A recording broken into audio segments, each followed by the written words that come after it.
subscribe to 9TV channel.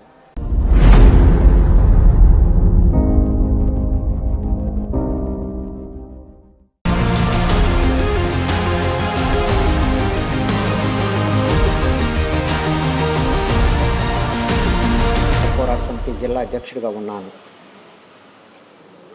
ఈ మధ్యకాలంలో కులానికి చెందినటువంటి కాపురస్తురాలు ఎస్సీ కులానికి చెందినటువంటి ముసలి ఆదిలక్ష్మి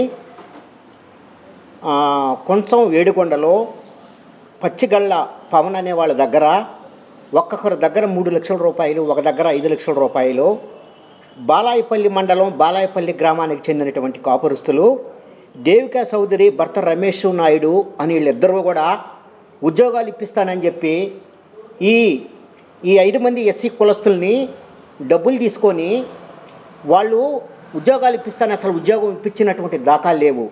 వీళ్ళు అనేక సార్లు కూడా వాళ్ళ ఇంటికి పోయి వాళ్ళని అడిగితే, మీరు కానీ నన్ను కానీ డబ్బులు అడిగితే మీ మీద తప్పుడు కేసులు పెట్టి మిమ్మల్ని జైలుకి పంపిస్తానని చెప్పి వాళ్ళని ఎస్సీ కులాలకు సంబంధించినటువంటి వారందరినీ కూడా భయభ్రాంతులు చేస్తూ ఉన్నారు.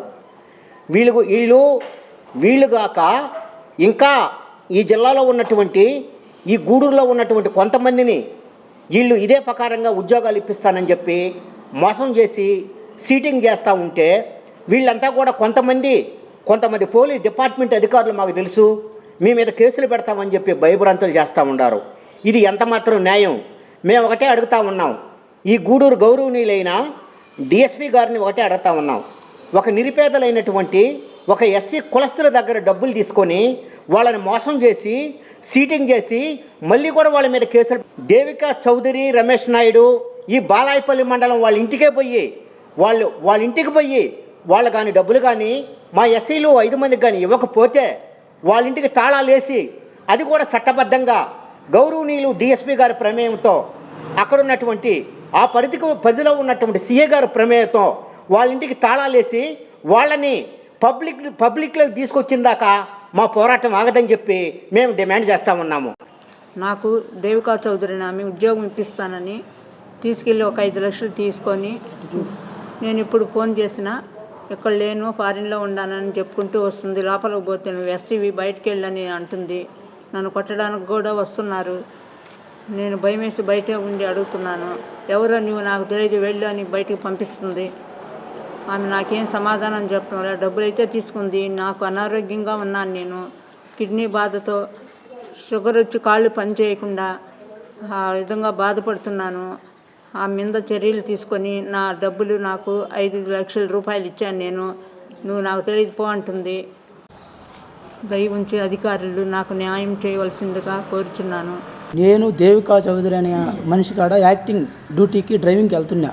2020, 2021, 2022 ఈ ప్రాంతంలో డ్యూటీకి వెళ్తా నాకు పరిచయం అయింది. ఆమె ఇంతకుముందు పొలిటికల్ లీడర్ల దగ్గరకు తీసుకొని వెళ్తా ఆమెను అందరూ పరిచయం చేసి వాళ్ళు తెలుసు నాకు వీళ్ళు తెలుసు అని చెప్పి నా దగ్గర 2-3 వ్యక్తుల దగ్గర డబ్బులు ఇప్పిస్తే నేను తిరుమలలో ఉద్యోగం బ్లాక్ లాక్ పోస్టులో వేస్తే ఇప్పిస్తానని చెప్పి ఆ రాజకీయ నాయకవేత్తలని మాకు పరిచయం చేసింది.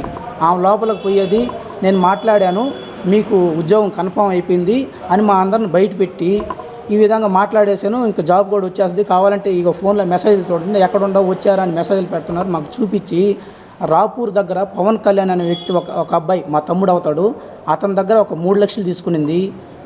ఆదిలక్ష్మి అని కోవూరుకి చెందిన ఒక ఆమె పాపం వచ్చింది. ఆమెకు ఆరోగ్యం బాగలేక అయ్యా నాకు నా బిడ్డకు జాబ్ ఇస్తే నేను బాగుంటానని చెప్పి ఆమెకి నా ద్వారా పరిచయం అయితే నాకు తెలియకుండా 7 కొండలు బయటికి పోయిన తర్వాత నువ్వు డబ్బులు తీసుకోరా అని చెప్పి ఆమె దగ్గర ఒక 3 లక్షలు వాళ్ళ ఇంట్లో తీసుకునింది. ఒక 2 లక్షలు కోవూరు దగ్గర ఇంటికి పోయి మరీ తీసుకునింది.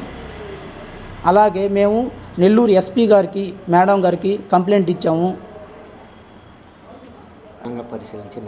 ఇది పరిశీలించి గూడూరు డిఎస్పీ గారికి మా నెల్లూరు ఎస్పీ మేడం గారికి మేము రాపూర్లో కంప్లైంట్ ఇచ్చాము. నెక్స్ట్ ఇంకోటి కోవూరులో కంప్లైంట్ ఇచ్చాము. దీనికి న్యాయం చేసి ఆమె కూడా పాపం బాగలేని వ్యక్తి చాలాసార్లు వెళ్ళి లోపలికి అడిగితే ఆమెను కొట్టి బయట దోశాడు. ఆ రమేష్ నాయుడు అనే వ్యక్తి ఎందుకు వచ్చావు బయటికి వెళ్ళు, ఎస్సీ వాళ్ళు మా ఇంటికి అడిగి పెట్టకూడదు అని కులం పేరుతో దూషించి ఆమెను కొట్టి బయట దోశాడు. దీనికి తగిన చర్యలు తీసుకొని న్యాయం చేయాలని మా నెల్లూరు జిల్లా ఎస్పీ మేడంకి ఈ గూడూరు డిఎస్పీ గారికి